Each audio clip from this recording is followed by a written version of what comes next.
குடும்பங்க தண்ணியில தத்தளிக்க அவ்வளவு தண்ணியுமே எங்க ஊரை கடந்து தான் கடல்ல போய் ஓடுது. வளகீடு எல்லாமே உடனடியா தேவை. தண்ணி உணவுப் பொருட்கள் இப்ப உடனடியா எங்களுக்கு வேணும்.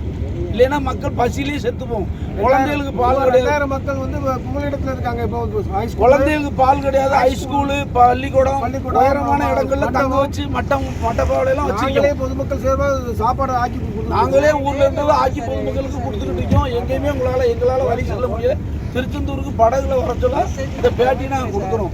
உடனடியா எங்களுக்கு என்ன செய்யணுமோ அவ்வளவு செய்யுங்க. கவர்மெண்ட் மெடிசன்ல சின்ன குழந்தைங்களுக்கு மெடிக்கல் கிடையாது, மாவு கிடையாது, குடிக்கிறதுக்கு பால் கிடையாது, தண்ணி கிடையாது, ஒன்றுமே கிடையாது. இருக்கிற வச்சு நாங்கள் வந்து வாய்க்கு ருசிலா அப்படி வயிற்றுக்கு உள்ள தேவையான நிவர்த்தி பண்ணிட்டு இருக்கோம். அதே மாதிரி நாங்கள் காய்ச்சல் பிள்ளைகளை காப்பாற்றக்கூடிய நிலைமை இல்லாத அளவில் எங்கள் தவிச்சுக்கிட்டு இருக்கோம். குறிப்பாக தொலைத்தொடர்பு எங்கள் ஊர்லேருந்து வெளிநாட்டில் கம்யூனிகேஷன் கிடையாது. எங்கள்கிட்ட கம்யூனிகேஷனே இல்லை. இப்போ அவங்க கம்யூனிகேஷனே கிடையாது.